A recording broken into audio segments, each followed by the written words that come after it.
I'm gonna make him an offer he can't refuse. The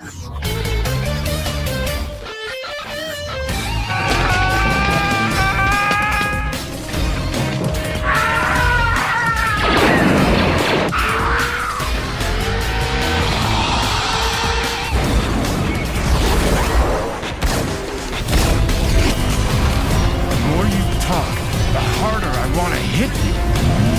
I'm happy because of being here today. Fuck you.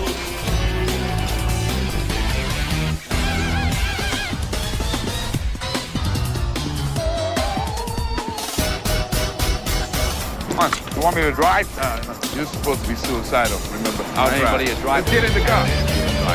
Fucking shit. Fuck me in the fucking ass. Fuck you, you fucking stupid cunt.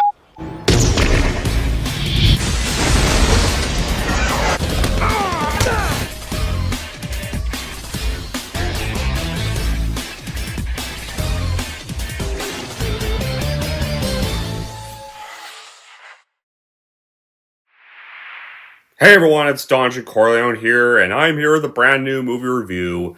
And this movie review is going to be for a 1995 pandemic thriller that is directed by the late director Wolfgang Petersen. May he rest in peace. And that's going to be for none other than 1995's Outbreak. Yeah, aka what to me I would like to call the actually good Contagion. And we'll get to why on that later, but what's the plot of Outbreak? So, Colonel Dr. Sam Daniels, played by Dustin Hoffman, has divorced his wife, played by Renee Russo, who works at the CDC. Out of the blue, he's assigned by superior Billy Ford, played by Morgan Freeman, to investigate a lethal disease in an African village that is crew formed by the scientists Casey Schulmer and Major Dr. Salt. They are impressed by the disease, and Colonel Daniels reports to General Ford his findings of freight contamination in the USA, but General Ford tells that the disease kills so fast that it would never reach their country. But an African smuggled monkey carrier of the disease is brought to USA, and the customs employees Jimbo Scott unsuccessfully tries to sell the animal. And he releases the monkey into the woods and spreads the disease in the beginning of an outbreak in a small town, California, and Colonel Daniels, his ex-wife, and her teens have to fight the invisible enemy while Colonel Daniels discovers dark secrets from his superior, Donald McClintock. Yeah. So as for my reaction, Wolfgang Petersen was an underrated director. He directed many great films like Never Ending Story, directed Air Force One, directed Troy, and directed this movie. To me, this is honestly the best pandemic movie in my eyes. But people go, Contagion's better. Contagion's more realistic. No. Contagion is fucking boring as shit. It may be more realistic, but it's boring as shit. And you know what? One thing it's good at, realistic at doing? It's realistic at showing how fucking stupid some people are during this stuff. That's what it's realistic at doing. This movie, it's much more exciting. I think it's much better written. It's not boring. Characters are actually smarter. And it's more interesting. I can enjoy watching this way more. Regardless how people say it's so unrealistic. It's just better. Okay? Realism doesn't make a movie fucking good. It doesn't. What are you talking about? So, the theme of this movie is that the film basically focuses on an outbreak of Motaba, which is this fictional Ebola-like virus. It's there in a small town, California. It's set in the United States Army Medical Research of Infectious Diseases and Center for Disease Control and Prevention, in a fictional town in California called Cedar Creek. An outbreak's plot really speculates how far military agencies could go to contain the spread of a deadly contagious disease. But after the film was officially shot and completed, Warner Bros. Would release Outbreak on March 10th, 1995, and it was a box office success. And, well, Spacey got 2 awards for his performance. And of course, during this, a real-life Ebola outbreak was occurring in Zaire when the film came out. And the movie, much like Contagion, its popularity resurfaced with that film during a certain pandemic. And it was the 4th most streamed film in the United States on Netflix that day. Alright, so here are the good qualities in the story, what makes Outbreak so amazing. So, the action is very thrilling at times, the story is well written and directed, and a film that is definitely not over the top by action movie standards. There's many tense moments to enjoy. What really strikes most for this film is the cast. Like, this is about a good list of actors in the film: Dustin Hoffman, Renee Russo, Morgan Freeman, Patrick Dempsey for a brief little bit, the late Donald Sutherland, may he rest in peace. And they all deliver very well. You expect from all this talent. Like, it's a perfect example of how tensions run high in a time of crisis. Arguments over what's safe to do, what is not, or what's ever shut down.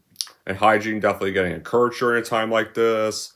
Like, this film from Warner Bros. And the late Wolfgang Peterson gets captured incredibly well with the brilliant acting, the cinematography, the score, the direction, the script, the fast-paced action, the adventure, the fear of the disease in the movie, the sadness of the deaths, the two emotions over the disruptions and anger over the debate, how to respond, get captured through facial expressions. The movie camera work really follows parties as they make their way to the destinations. And the movie has it all.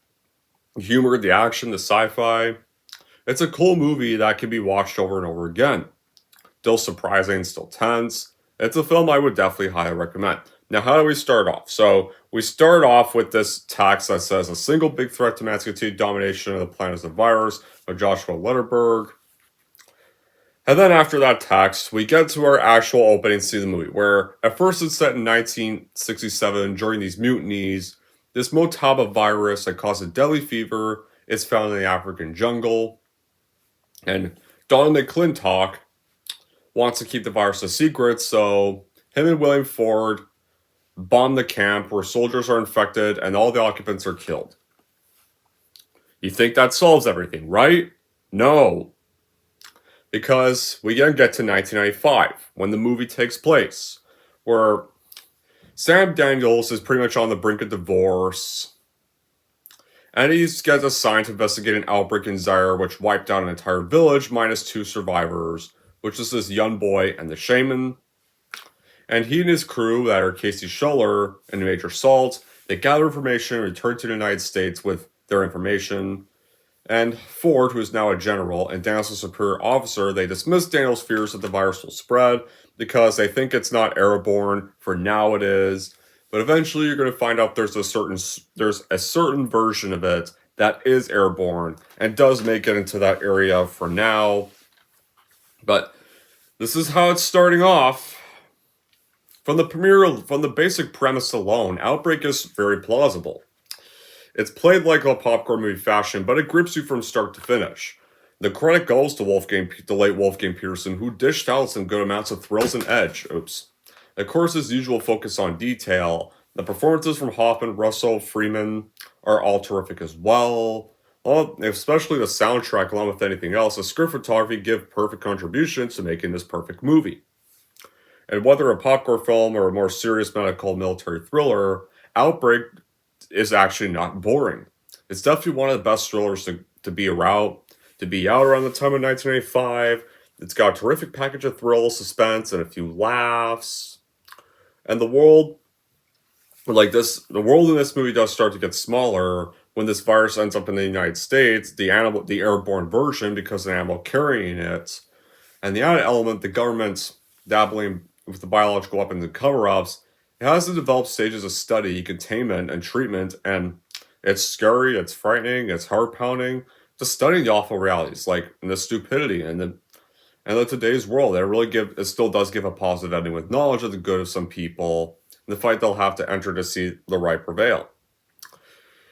So, this monkey that carries the virus ends up in the country, and this worker at the animal testing laboratory named Jimbo Scott gets infected when he steals the monkey, and he wants to sell the monkey to Rudy Alvarez, a pet shop owner, but he doesn't want to buy it. So the monkey scratches Rudy, and he becomes infected. Then a hospital technician, Cedar Creek, is infected, and then breaks a vial of Rudy's blood. So Jimbo releases the monkey to the woods outside the Palisades, and while he goes to Boston, he ends up getting symptoms and ends up infecting his girlfriend. Oh yeah, on the plane, there's this kid that sees his cookie there, but his mother refuses to let him have the rest of it. And with this next bit, you can see that mom clearly likely ended up saving his life. But because this guy is now infected and their illness gets investigated by Roberta Knopf, the CDC scientist, and the ex-wife from the beginning of the film that has divorced Daniel. And then Jimbo, Alice, and Rudy all die. And then Kellogg determines no one else in Boston was infected. Well, we'll see. The movie shows the 5 different ways viruses can spread. It throws the mutation process, the process of vaccines, the characters are well scripted. It's not like a modern day blood and gut show, like it concentrates more on the role of science and doctors versus the morgue. And Outbreak is very fast paced and carries on engaging plot and exciting climax, and whereas Contagion, the so apparently better one, is just basically just some documentary. There was no plot, there were no character development in the characters, and there was barely even a finish. While both movies do have a great cast, the Contagion had a great cast, but the difference was they felt wasted in Contagion. Because the characters were incidental to the virus, and you don't get invested in anybody's welfare, nor do you really care about anybody, nor did I really care about anybody in that movie. To me here, in Outbreak, I actually get invested in the characters. I can actually be invested in the characters in this movie. The virus actually feels a lot more threatening here. And Dustin Hoffman is actually terrific in the role. Especially that quote, if one of them's got it, then 10 of them have got it, and if one of them leaves Cedar Creek, then we're in deep fucking shit. We're already in deep fucking shit. Which is a perfectly quotable quote in today's world. The deep fucking shit part. Like, Renee Russo also plays his ex-wife with realism, and there are some not bad scenes they have together, though there are some scenes there are some a little less arguing scenes I wish they did have. But Morgan Freeman as Dustin Hoffman's character's boss is also wonderful. Like, this about the guy's good in any role. Sometimes he's either funny, or sometimes he's very serious. And the late Donald Sutherland, may rest in peace, is this perfect little love-to-hate character as the big bad villain of the movie. He could really always jump into any shoes of any character. And the movie does teach audiences to be calm and careful anytime when handling something new, unknown, or dangerous. Especially with our lead character, Sam Daniels, not because he's either the hero or main character, it's because the moral never gives up or fight for life, especially when his ex-wife ends up having the virus.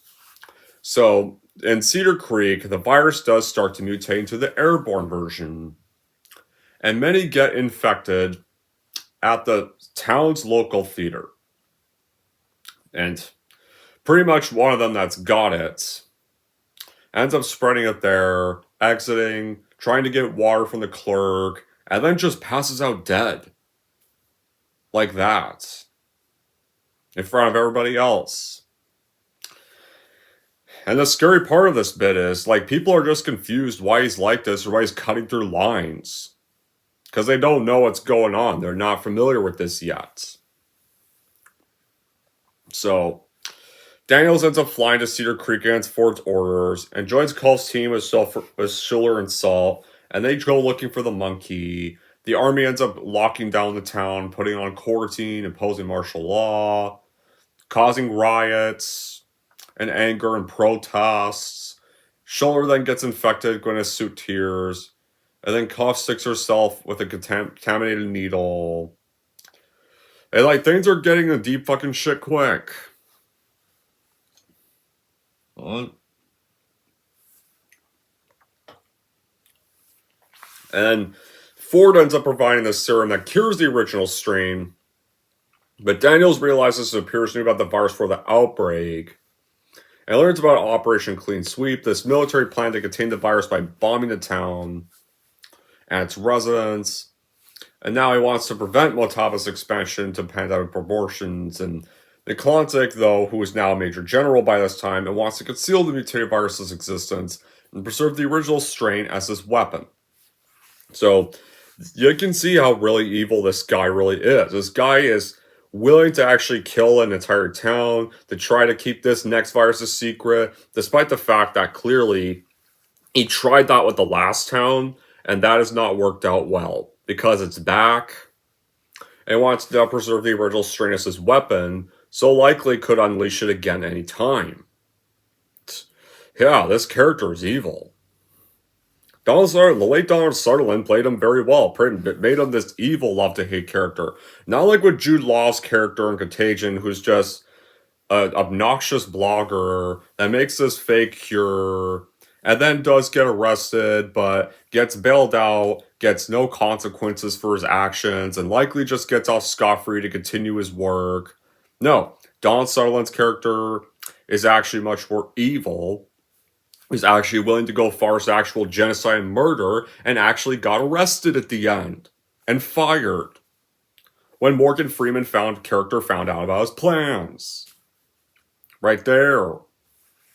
Like, Outbreak is an excellent movie that does raise a what-if question, where any town gets an outbreak or deadly virus, and would anybody or the military take the same course of action as they tried to do in this film? Like, no matter what you look or what you think, it's actually a very scary thought. It's a very captivating movie.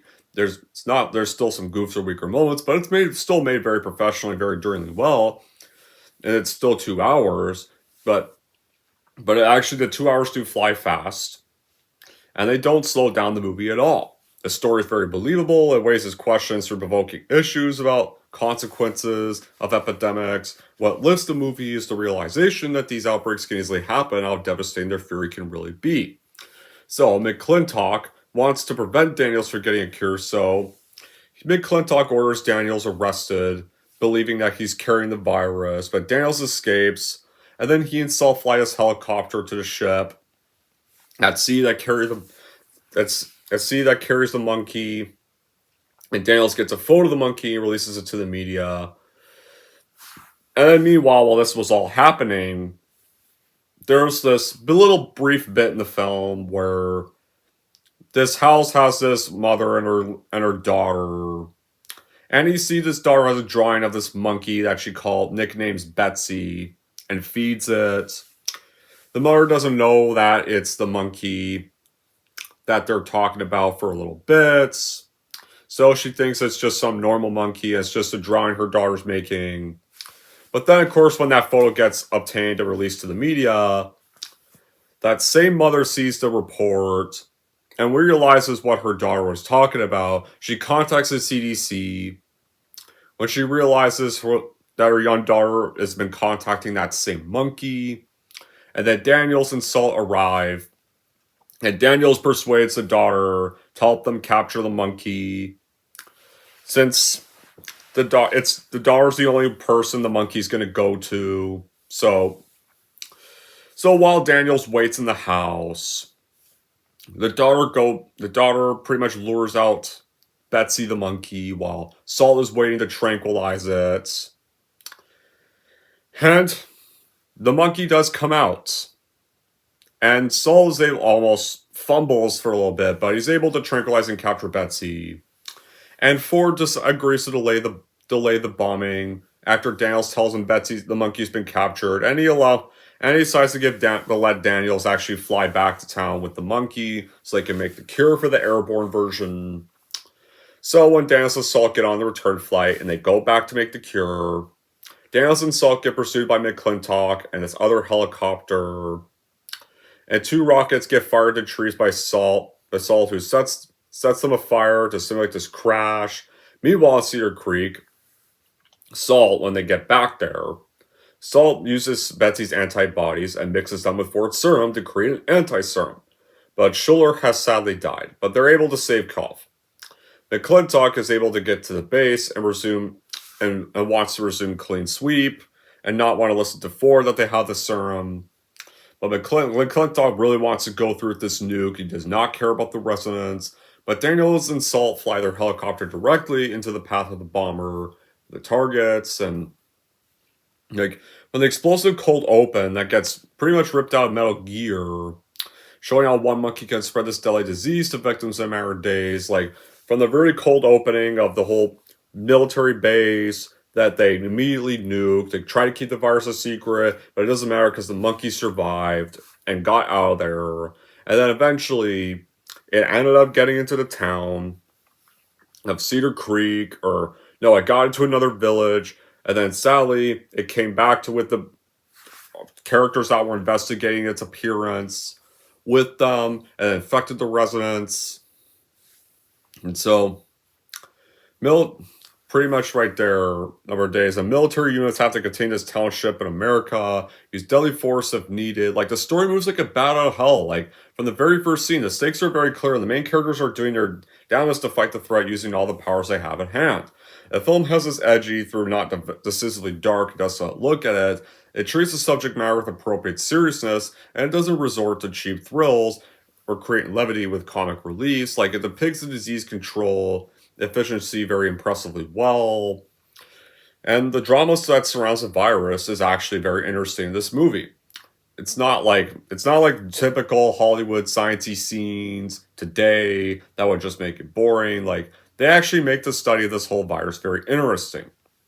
It started off at this base, and then it resurfaced again in this village, and only 2 people survived it.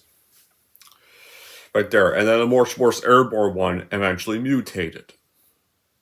And there's some cool action scenes, like this nice car chase, this helicopter chase in the finale, or the climax, and they're done very well. The helicopter chase is very thrilling, the car chase is very thrilling. Outbreak is not just some scary what if story. It's more than just a scary what if story. Like, you have the second half that's trying to have the military and Donald Sutherland's character trying to cover it up. It's edge of your seat suspenseful all the way to the very finale. It's an avalanche that builds momentum. The locations are very magnificent. Like, whatever. They filmed this movie in towns like Eureka, Arcata, Ferndale in California, and in the northern part of the states, like south of the Red Woods.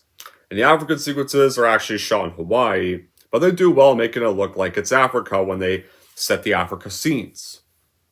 Right here. So, now we get on with the finale of the movie. So Ford is able to help Daniels and persuade the bomber's flight crew to detonate the bomb over the water and spare the town. So, the bomb that's meant to nuke the town, Daniels gets the bomber's flight crew to actually put the bomb into the water. And it blows up in the water, and the town is saved. But McClintock, realizing this, mad about this, tries to order another bombing. When he tries ordering Daniels to surrender, Ford tells him to ignore the call. And then when he hangs up the call, first thing he does after that is tell McClintock, "You've been keeping secrets from us all this time. You're fired." And of course, like, McClintock mad about the fire, is like, "You can't do this to me." Like, I'm like, "Yeah, they can. You murdered a military base. You lied that you were going to help them. And then your method to try to stop the virus didn't do shit. It came back anyway. And you basically just let it come back. It came into the town. A much worse airborne one got made. And then we're going to nuke the same town too, when that probably wouldn't have helped either. That would have just came back regardless. So, they actually can fire you. And they will. So, and he's also even arrested and not just fired. Yeah, see, this scumbag character who they try to make with Jude Law's character in Contagion actually got a proper comeuppance.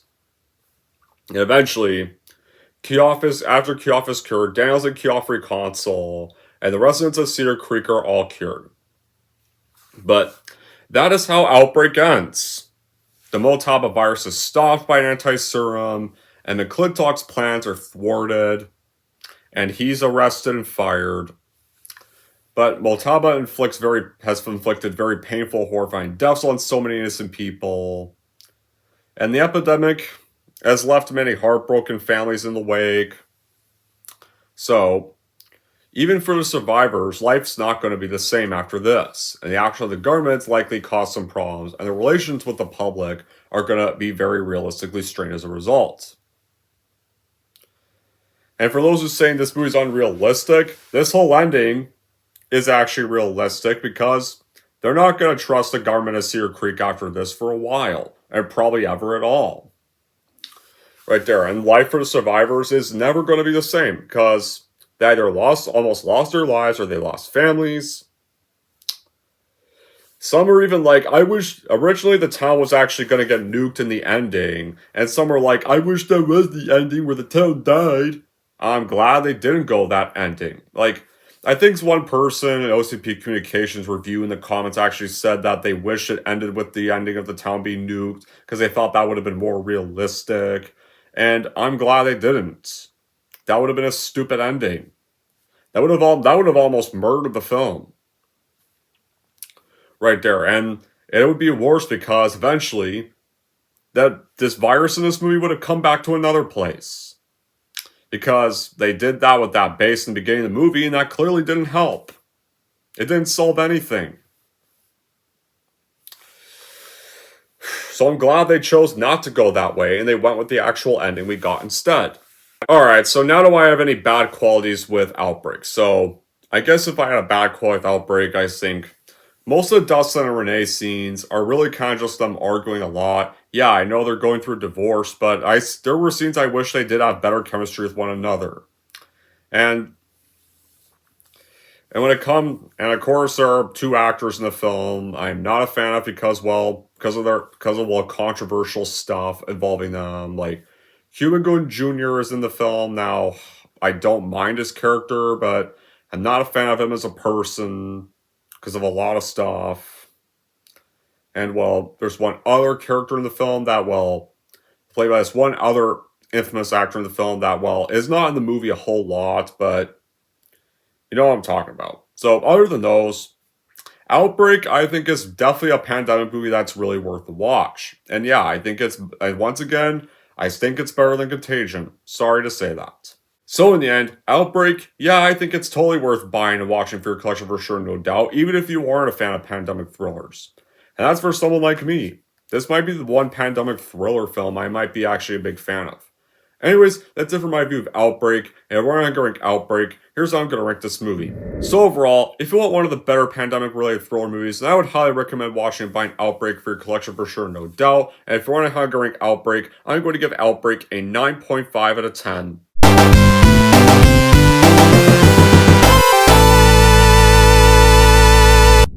Alright, there we go, guys. That wraps up Outbreak. Alright, back on the shelf you go, Outbreak. Bottom one, where you were when I took you out to give you a watch. And, yeah. Now, I am thinking about doing a little more reaction videos for a little while. You know, I haven't done reactions in a little while. So I might want to revisit some more reactions for this bit. Because went through a whole review series of Rocky and Creed. So let's do some reactions now. I haven't done reactions in a little while.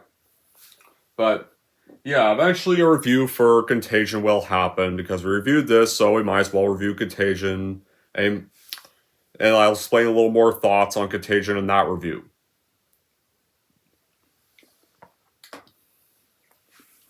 Alright, so until then, guys, that will be it for this review on Outbreak. I want to know in the comments down below what you guys think about Outbreak, whether you love this movie or whether you don't like this movie.